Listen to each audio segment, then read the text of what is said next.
What's going on, everyone? My name is Alexander Levine, and I'm a personal trainer with Ankylosing Spondylitis. I wanted to get on here today to talk a little bit about fitness and ankylosing spondylitis and the struggles I've personally faced over the years to find the right program for me and knowing which exercises to do, how to exercise with ankylosing spondylitis.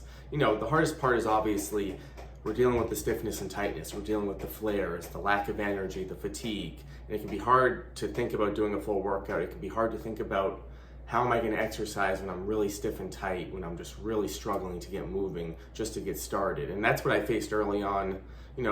Really the first few years of ankylosing spondylitis was me just trying to find anything I could do to get moving. So what started for me to be really helpful is forgetting really what I saw out in the fitness world, especially the fitness world today, where everything is so all in your face. CrossFit, high intensity, we have to do this, we have to do that.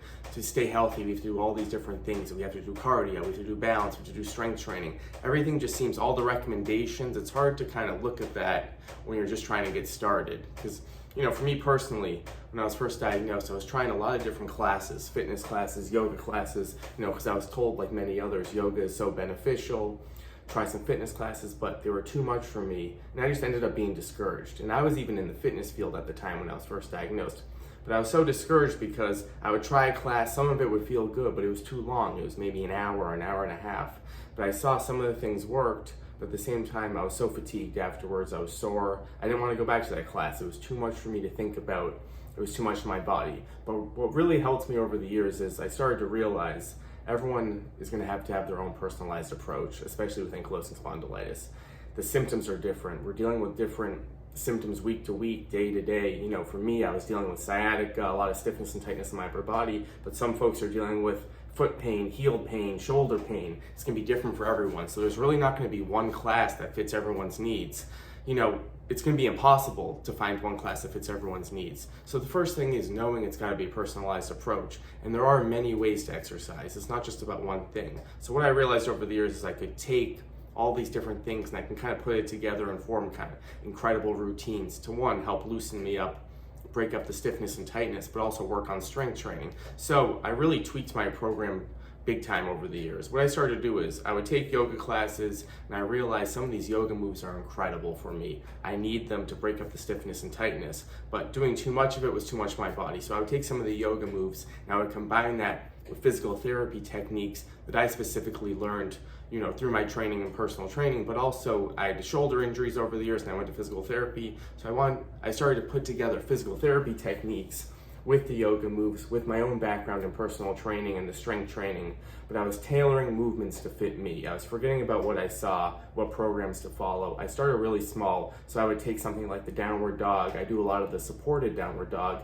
because the downward dog variation on the floor is sometimes too much for me. My hamstrings were too tight, my shoulders were in pain, so I would take the supported downward dog and I would combine that with maybe some resistance bands. Then I would put in some strength training, maybe some light weights to start, maybe some body weight exercises.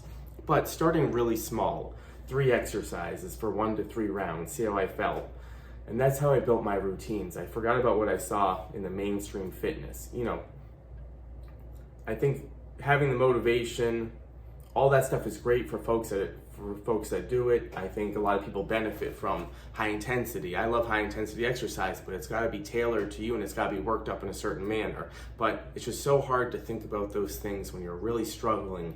Especially for me, my routines today, I'm still struggling through the stiffness and tightness, but I know that I can kind of break it up and think about these mini goals, these small goals. In the morning, I do these mini routines to get me going.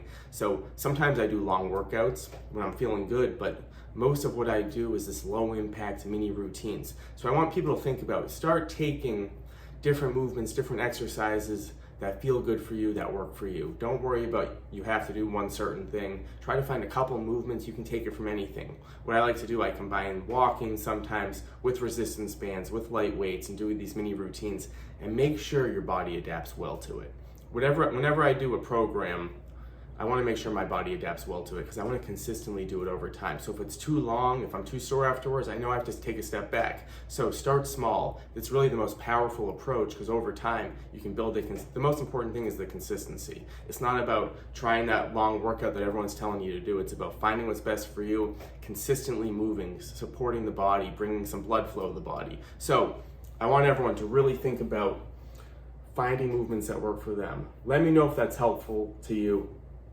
You know, it's going to be different for everyone, but there's so many different options, opportunities in fitness, yoga, physical therapy. Start thinking about it all, put it all together. Let me know what you think.